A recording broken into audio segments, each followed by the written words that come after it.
am having a very bad day. I am in no mood. This, today, is one of the worst days that I've had in a long time. I'm not in the mood to play with anybody.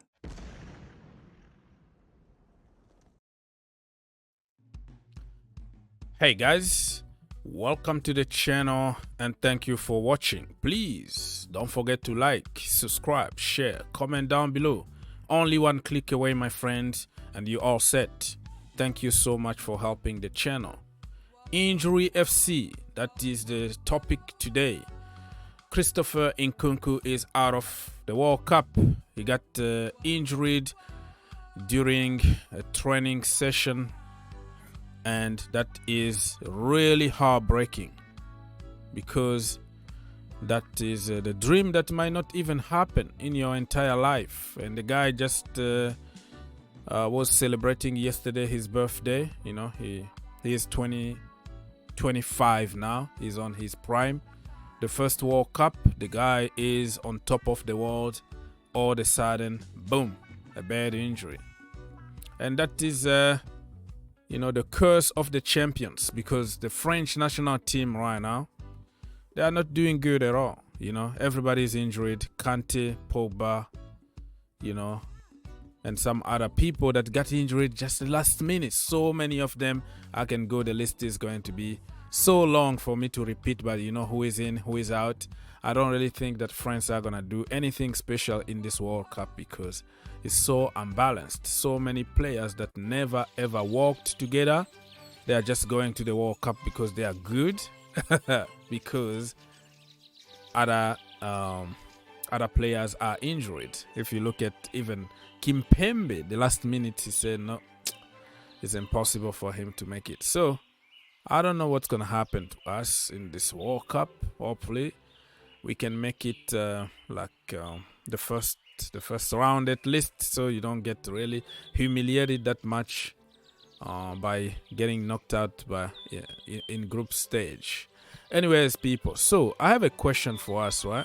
So I'm talking about Nkunku here because he's going to be a Chelsea player very soon, and this situation could even accelerate the process of signing him. You know,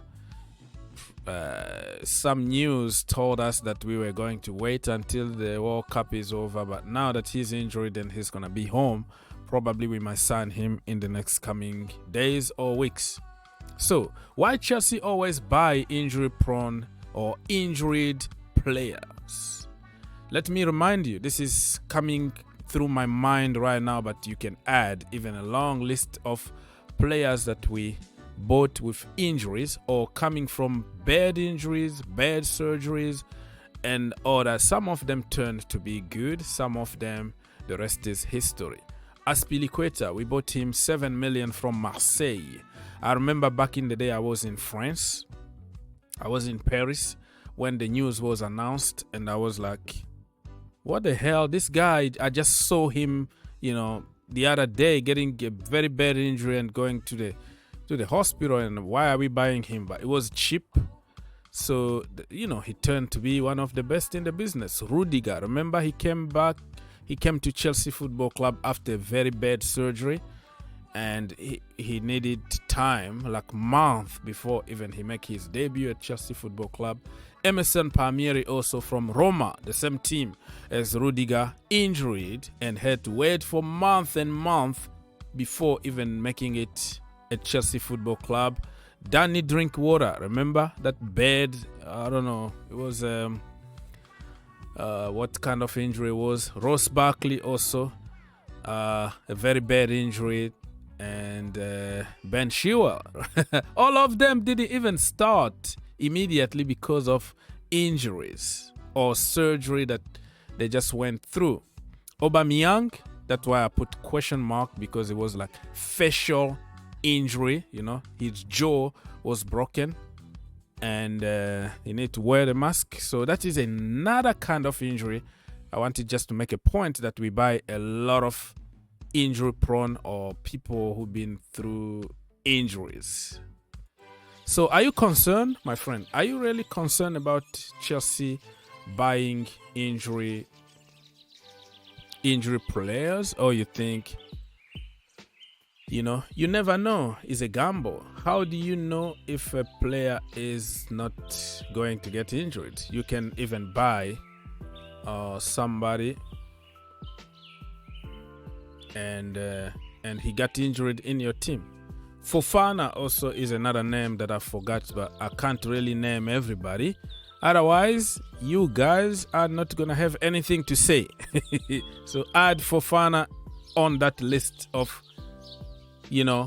players that we bought with injuries or from bad injuries. Not necessarily that we bought them with injuries, but they are coming from bad injuries and you never know what you got. Are you concerned about it? Do we have to proceed with this purchase? Okay, or you think I'm not too sure and let him go? What is your position on this Nkunku situation? Because a Chelsea Football Club is just like Hospital FC, Injury FC, with the list of injuries that we have at the moment. And you add on top of that with other injuries or potential injury prone. I don't know how it's going to be, man. I'm sick and tired of every season for more than 8 years now. We always suffer with the worst injury ever in the league. And that's one of the reasons that we've been like yo-yo, all the time.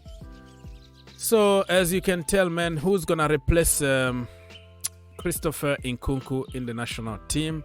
For me, if I had to choose somebody, I will go for Alan Saint-Maximin from Newcastle. Many people forget that he's French. He's just been a bad boy, just like Cantona back in the day. So they don't want him around the national team because he's a very bad guy, bad boy in terms of, troublemaker. So, but listen, now he looks like he's stable. When he was at Nice, oh my goodness, trouble all the time. Comes to the training always very late, always talking in the media, a lot of crap. Now he's stable in England, so I think I'm gonna give him a chance because we don't have anybody with that profile. The profile that Saint-Maximin, the X factor that you can get from him, the dribble, what he does, nobody can do it in that national team. So sometimes you have just to take your egos away and just select a bad boy because he's gonna do some dirty on the pitch. But Anthony Martial and so many other bowlers are there that could have a chance. So it is what it is, my people. Leave your comment. Good luck to Christopher Nkunku. But for me, I would just take a chance, I would take a chance, sign him up, and hope for the best. Some people are suggesting that Chelsea medical department are just the worst in the world. You have to bring, Eva back, the doctor. It's becoming a cliche that people want to, say something, but she's not coming back. No matter how your medical department is good, you can't really prevent injuries sometimes. We took Fofana to New York City to make sure that he's 100%. And what happened? After just less than a month, he was broken again. So it doesn't mean that if you have your medical from New York City or you have your examination from a lady or the lady doctor or whatever, that everything is going to be fine. If you are injury prone, you are injury prone. Get well soon, champ, and see you at the bridge very, very soon.